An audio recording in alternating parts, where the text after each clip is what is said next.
Hi everyone, it's Maria from the internet here, and today I have kind of a just kind of casual chatty kind of video.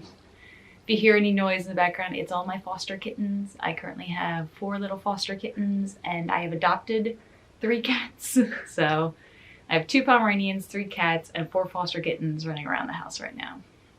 It's a little chaotic, but it's been really nice. And it's something that's really helped me with my mental health and everything in the past year. So I kind of wanted to do just a casual chatty video about some apps that I have used in the past year, mental health in general, and therapy, and kind of just have a casual chat. I didn't write down notes or anything. Hi girls! So if you watched some of my previous videos, I talked about how the past year had been really hard for me, and how I reached out and used BetterHelp to get therapy during the pandemic, during the height of the pandemic when you couldn't really go anywhere. And at that point, a lot of therapists that were offering telehealth were booked out. I mean, the pandemic had just happened and everyone didn't know what to do, so things were getting booked up fast.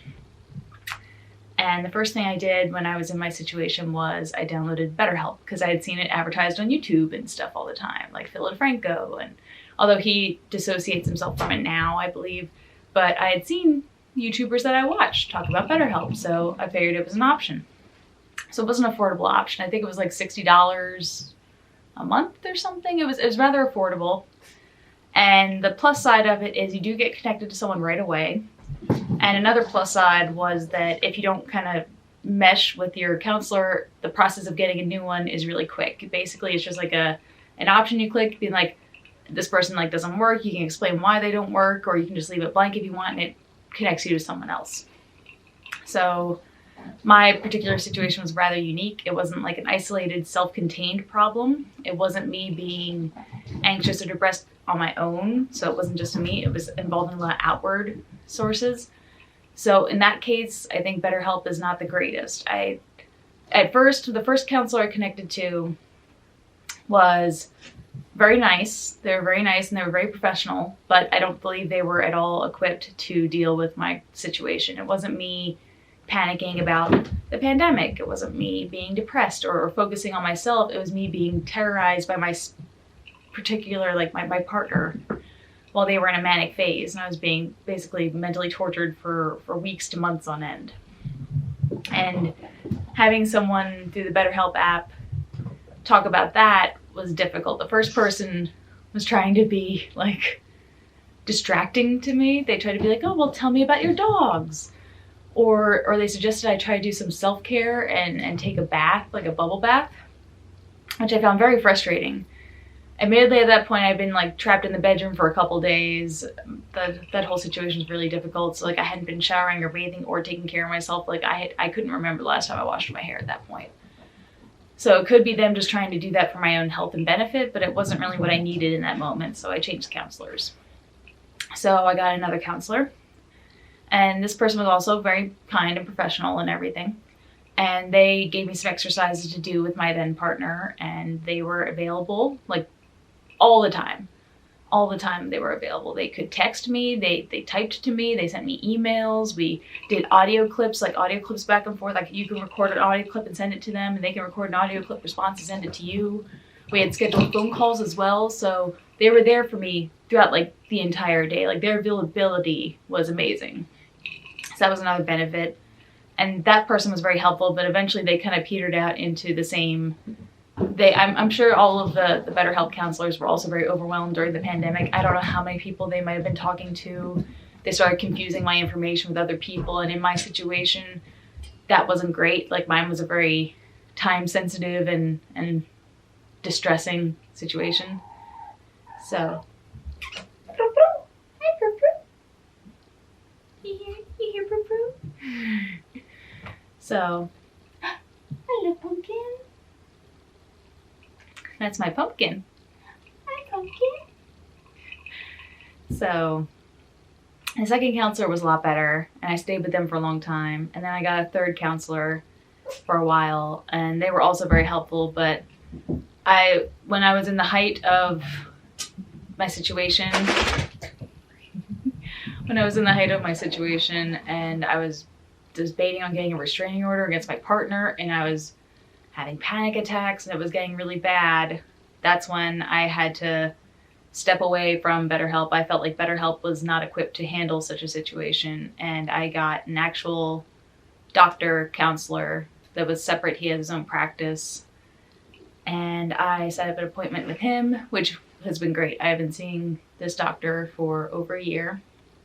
Since this pandemic and everything, I've never been to their actual office. We've done video, like telehealth, this entire time. When it was at its worst point, it was maybe whenever I needed it throughout the week, so like maybe 2 sessions a week or so. And then it was every week. And then we went to every other week. And now I'm slowly, as I've gotten so much better and I don't have panic attacks and feel horrible anxiety and confusion and like post-traumatic stress from the situation I was in, I've kind of stepped back from it. So I'm right now like every 3 weeks or so, but I may be taking a break for a while. But it has been really indispensable. It was really helpful to have this person. And they were there. They allowed me to talk to them. I could email them, I could text them, and I had the video counseling with them. And that's been really, that's what I recommend the most to anyone who may need counseling. BetterHelp is a good starting point, but I don't think it's enough on its own. I think it can maybe help guide you into where you think you might need to go from there. It's like a stepping stone that tells you like what you may want. And in that I would recommend it, but in that sense, I recommend BetterHelp to get you started. It's a way to see someone quick, it's cost effective, and it kind of gives you an idea of where you want to go. But if you have anything serious, like mine was a very serious situation, I would recommend actual counseling. That has been the most beneficial and helpful to me, not just in the situation I was in, but I've said before, I've had really terrible relationships. I'm very functioning and normal considering all that I've gone through. Like I'm the kind of messed up where I can seem normal, but I used to pretend that was like a superpower. Like I'm secret messed up, and I used to kind of glorify it, and I don't feel that way anymore. I used to wear like a badge of honor of being messed up, but that didn't do anything to benefit me. I just felt like I was carrying all this weight all the time. Like I could keep going past it. I kept pushing forward. I never missed work. I never faltered. Like I would get sick. Like I used to get really bad ulcers and stomach stress and stuff from these things. But somehow this was like the worst thing I've ever been through was everything that I went through. And somehow I didn't get any ulcers. I didn't lose weight, like, and healthily. I did lose weight naturally and healthily. But like I didn't get stomach ulcers, and eating didn't become painful, and I wasn't getting sick. So that was good, an improvement, but also over all the things I had been through, I just carried all of that all the time. It just felt so heavy. So that was my experience so far with therapy. I don't want to get into specifics because it was rather private, but I do highly recommend it. And another app I used during the difficult times when I was in between counselors and everything was Woebot, like woe is me, WOE, Woebot. It was a free like cognitive behavioral therapy based app where this little robot kind of checks in with you, and it's like a mood tracker essentially is what I necessarily used it for. I used it for mood tracking to see where I was throughout the day, and it would ask you kind of probing, thoughtful questions and try to figure things out. And that was pretty good for a time. I'm not against cognitive behavioral therapy. It was something my ex got into, but he wasn't applying it correctly. He was applying it very rigidly and without any guidance of anyone who was actually trained within it. So it was very upsetting when he was doing it and forcing you to fill out these trees in order to even listen to you. He wouldn't listen to you unless you made these like cognitive behavioral charts and things, and that was very invalidating and it was very frustrating. The applications within Woebot were very simplistic, and it makes it seem like you're talking to a little robot friend. So Woebot helped for a time, but then since it's just an automated system, it's not an actual person you're talking to, some of the responses didn't really work for abusive relationships type situations. Like some of the prompts are like, what did you do wrong kind of things, which is it's not exactly the healthiest thing for you to be thinking about when you're in an abusive relationship. So it's automated. So it was good in the beginning, and I used it as mood tracking for the most part, which is how I found it the most beneficial, is tracking my moods and my highs and lows. But it's, again, not equipped for severe or emergency type situations. If you are in severe depression or severe anxiety, or you're in an abusive relationship, the prompts there are not ideal. They can be insulting and triggering. But again, it's kind of like a one-size-fits-all thing. It's like a choose-your-own-adventure book style thing. Everything's already preordained but in the app, and you're just kind of choosing a path based on that. And that doesn't always work. And it helped me for a time. I used it for about like maybe 6 months. And then I found that the questions tended to be more harmful and upsetting than they were beneficial. So since I don't have the app on my phone anymore, I deleted it.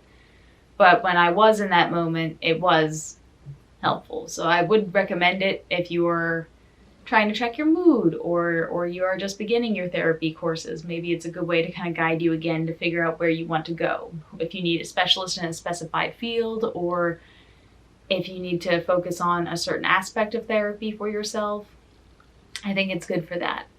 But it's not a fix-all. It's not something that I would recommend on its own to do anything really for you.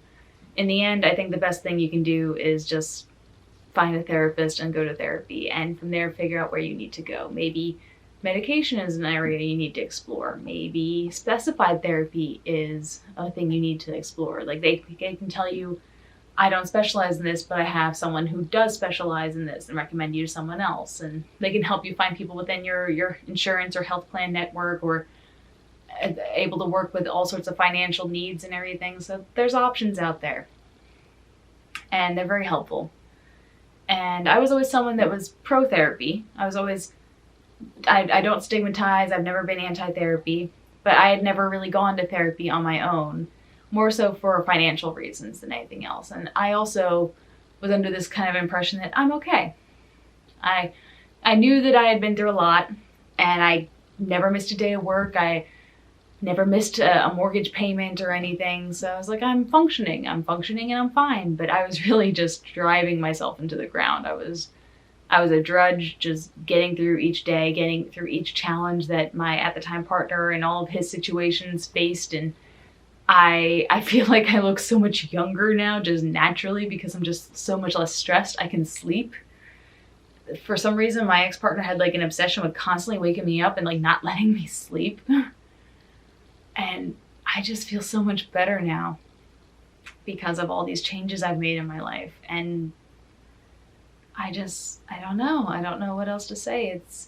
It's so much better now than I was. And I used to think that being messed up and having gone through all this trauma made me better somehow. Like, I love Christopher Titus. I do love him very much. I love all of his stand-up. I love his television show. And in his, I think, most famous special, Norman Rockwell is Bleeding, he talks about all the normal people and all the messed up, like screwed up people. And he says, when the world's ending, all the normal people are gonna be like, oh God, what do we do? Like panicking. And all the messed up people will be like, hey, no one's watching the Lexus dealership. We're going into the apocalypse with 4-wheel drive, and like kind of jokes like that. And that's how I used to see it. Hi, Prue, my little love. My little love. My little girl. She's also helped me a lot, my little sweet girl. So, I used to see being messed up as being better than other people, or being like a superhero. It's my superpower that I am messed up and no one knows that I'm messed up. I'm not in a way that I'm unable to function, and I've been able to hold down my jobs and keep everything going. So I've been told by other people that I make it look easy, and it wasn't easy. It wasn't easy to just constantly roll with everything, and I just ran myself into the ground, and I was tired of carrying all that weight. Hi, baby girl. I was tired of carrying all of that, of silently carrying all the things that had just happened to me this year, silently carrying all the things that have happened to me in the past like 30 years of my life. and just being like, oh, it doesn't matter, just keep pushing forward, just keep pushing forward. And it does matter. It weighs you down so much. And if you have the opportunity to talk to someone and find ways to let go of that weight, not just keep going forward and shoving it down or pushing in the back mirror while you're driving forward, I highly recommend it. It's been really beneficial to me. So those are the things that just help. They just help me cope and get through everything. And I just want to have just a calm, candid moment to talk about that. So that's it for this video. Thanks for watching, and I'll see you in the next one. Bye. So I know it's kind of a weird video. It's not really like what I kind of do, but it's my YouTube channel. There's only like a few of you that watch these videos. So like, why can't I just do whatever I want? I can just do whatever I want. So we're gonna talk about mental health today. She says her name like a little Pokemon. And my little sleepy Prudence. She's so sweet. Oh my god. She's so soft. She's so soft. My little love. Okay, time to go wrangle my bathroom gremlins.